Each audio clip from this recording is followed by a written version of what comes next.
Assalamualaikum warahmatullahi wabarakatuh.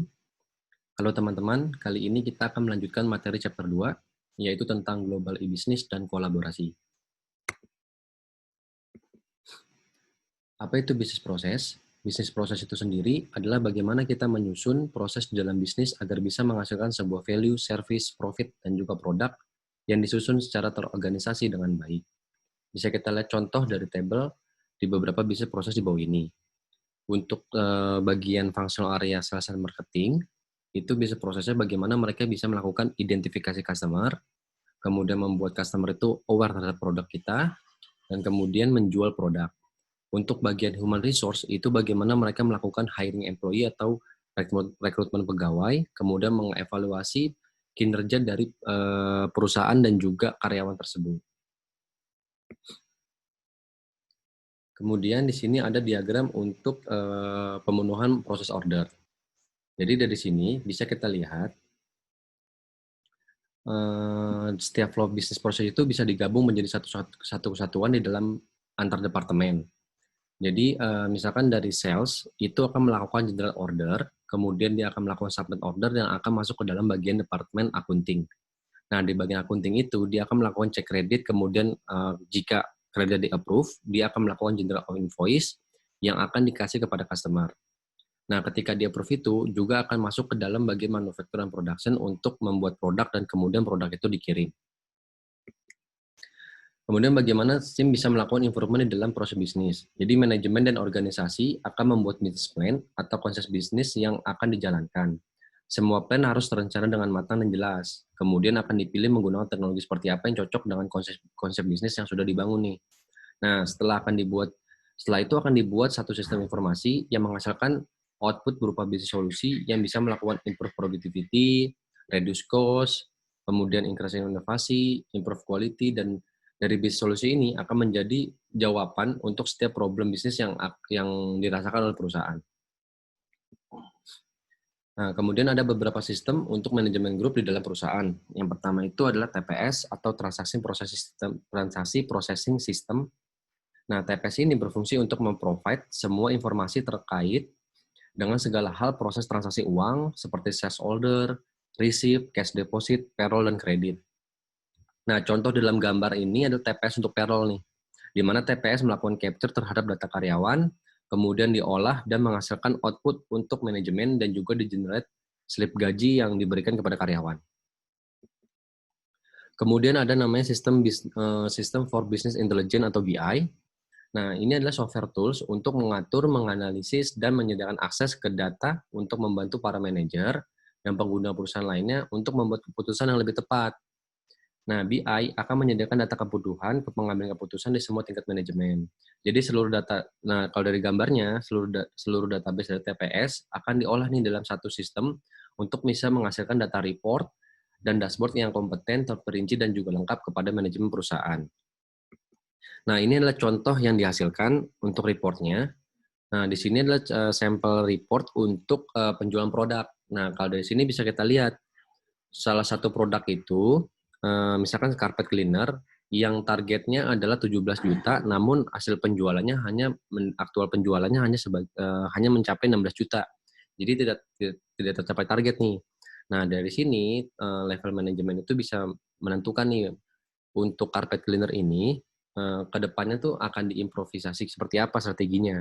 Apakah akan ada improvisasi atau akan dihapus saja dari daftar penjualan.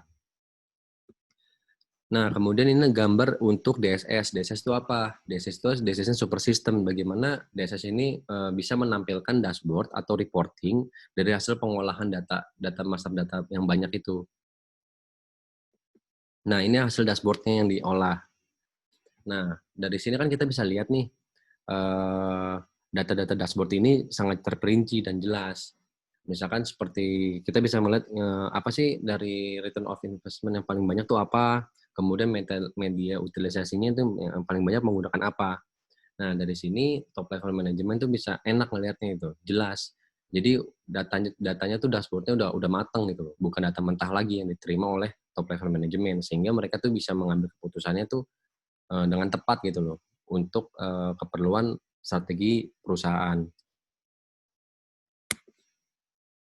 Oke, kemudian ada lagi namanya enterprise aplikasi. Nah, enterprise aplikasi itu apa sih?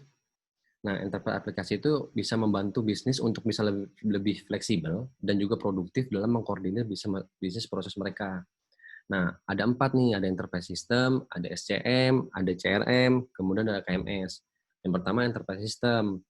Nah, ini bisa kita sebut dengan enterprise resource planning. Di sini fungsinya untuk mengintegrasikan proses bisnis setiap bagian di dalam perusahaan ke dalam satu aplikasi sistem. Informasi yang sebelum terpecah-pecah di dalam banyak sistem akan dilebur jadi satu, dalam satu tempat penyimpanan data komprehensif yang dapat digunakan oleh banyak bagian bisnis yang berbeda.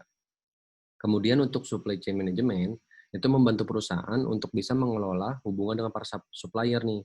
SM juga membantu supplier, distributor, dan juga perusahaan logistik untuk berbagi informasi tentang pesanan, produksi, tingkat persediaan, dan pengiriman produk. Sehingga mereka tuh dapat mencari, memproduksi, dan mengirim barang dan jasa secara efisien. Kemudian ada namanya CRM nih, Customer Relationship Management System. Nah, di sini membantu perusahaan untuk mengelola hubungan dengan para customer. Nah, sistem CRM ini menyediakan informasi untuk mengkoordinasi sebuah proses bisnis yang berhubungan dengan pelanggan dalam penjualan, pendapatan, kemudian kepuasan pelanggan bagaimana, dan juga retensi pelanggan. Kemudian informasi ini membantu perusahaan juga nih untuk mengidentifikasi dan mempertahankan pelanggan yang paling royal, memberikan layanan lebih baik lagi nih kepada pelanggan yang udah royal lah gitu. Contoh simpelnya, ini adalah perusahaan mengirimkan SMS atau email ucapan ulang tahun kepada pelanggan yang royal. Jadi agar pelanggan itu merasa dihargai di perusahaan kita gitu. Kemudian ada lagi namanya KMS, ini adalah Knowledge Management System. Ini membantu perusahaan untuk bisa mendeliver dan mengcapture setiap ilmu pengetahuan dan informasi yang terbaru terkait proses bisnis yang berjalan, sehingga para karyawan bisa terus up to date terhadap tren bisnis yang sedang berjalan di market. KMS juga harus bisa diakses dimanapun karyawan berada, agar memudahkan mereka dalam menjalankan operasionalnya. Contohnya jika ada karyawan yang bingung terhadap case yang belum pernah mereka hadapi di lapangan, mereka bisa membuka KMS ini langsung untuk mencari case tersebut. Jadi bisa meminimalisir kesalahan dalam pengambilan keputusan terhadap case-case yang ada di lapangan. Nah, kemudian ini ada arsitektur untuk enterprise aplikasi. Nah, untuk KMS itu biasa digunakan oleh bagian operasional atau level manajemen, kemudian untuk supply chain management dan CRM itu digunakan oleh bagian middle middle level manajemen, kemudian untuk yang top level manajemen itu adalah hasil output-nya dari yang dihasilkan untuk bisa dikelola menjadi strategi dan goal untuk perusahaan. Nah, kemudian ini ada intranet dan extranet. Intranet itu adalah sistem aplikasi yang hanya bisa diakses dari dalam perusahaan saja, tidak bisa diakses oleh siapa saja, hanya bisa diakses di dalam lingkungan perusahaan itu saja. Kemudian ada namanya extranet, ini bisa disebut dengan B2B, yaitu mengintegrasikan sistem di perusahaan A dan perusahaan B agar bisa dikoneksi. Nah, ini biasanya menggunakan B2P, jadi ada whitelist antara IP dari perusahaan A didaftarkan di perusahaan B, begitupun sebaliknya, jadi tidak sembarangan. Oke, kemudian di sini ada e-business. E-business itu merupakan kegiatan bisnis yang dilakukan secara otomatis dengan memanfaatkan jaringan komputer dan teknologi internet. Nah, e-business juga memungkinkan suatu perusahaan untuk berhubungan dengan sistem pemrosesan baik internal maupun eksternal agar lebih efisien dan fleksibel. Kemudian ada e-commerce. E-commerce itu bagian dari e-business yang berkaitan dengan penjualan pembelian di dalam market internet. Kemudian e-government. E-government itu penggunaan teknologi oleh pemerintah untuk memberikan informasi dan pelayanan untuk warganya urusan bisnis dan juga untuk berkaitan dengan pemerintahan. Contohnya adalah sistem aplikasi BPJS dan pajak yang bisa diakses oleh perusahaan untuk bisa mendaftarkan karyawan mereka ke dalam anggota BPJS dan juga mengurus pembayaran pajak karyawan. Jadi tanpa harus datang ke kantor atau ke BPJS langsung, tanpa harus seperti itu. Jadi BPJS dan pajak itu sudah mempunyai aplikasi mereka sendiri. Kemudian kolaborasi, ini adalah bagaimana kita bekerja sama dengan orang lain atau perusahaan lain untuk mencapai suatu tujuan perusahaan. Nah, kemudian ada social business nih. Social business adalah perusahaan menggunakan platform sosial media sebagai wadah untuk bisa lebih dekat kepada customer, untuk memberikan informasi tentang produk, event, terus segala hal yang berkaitan dengan perusahaan lah. Platform media sosial ini biasanya menggunakan Facebook, Twitter, Instagram untuk dibuatkan official account mereka. Nah, ini ada benefit dari kolaborasi. Intinya itu adalah bisa meningkatkan productivity, kemudian kualitasnya, kemudian meningkatkan inovasi, dan juga terakhir tuh bagaimana mereka bisa meningkatkan financial performance-nya. Kemudian tools yang paling sering digunakan itu adalah menggunakan email dan chatting. Dan kedua itu ada virtual world. Nah, ini virtual world apa sih? Nah, virtual world itu berbasis komunitas online di dunia komputer yang bisa berinteraksi satu sama lain dalam dunia virtual. Contohnya itu adalah dalam dunia game nih, di mana kita bisa membuat satu karakter di dalam game tersebut dan bisa berinteraksi dengan orang lain. Nah, dalam dunia virtual atau game kita bisa interaksi dengan menjual-jual item yang kita kumpulkan di dalam permainan kepada player lain. Jadi kalau misalkan kita udah punya item yang bagus nih yang jarang dimiliki sama orang lain tuh bisa kita jual tuh. Jadi kita bisa berbisnis juga dalam dunia maya, di dalam virtual world seperti itu. Kemudian ada kolaborasi dan social business platform, itu virtual meeting system ya bagaimana kita bisa melakukan virtual meeting seperti Zoom, Webex seperti itu. Kemudian ada cloud global service, itu adalah kita melakukan sharing menggunakan Gdoc, kita bisa melakukan editing dokumen bersama-sama langsung. Kemudian juga ada namanya G Drive, Google Drive, di situ kita bisa share file juga seperti itu. Nah, kemudian ada metrik nih untuk yang time space-nya. Di sini ada 4 ya. Pertama same time dengan same place, kemudian different time dan juga different place.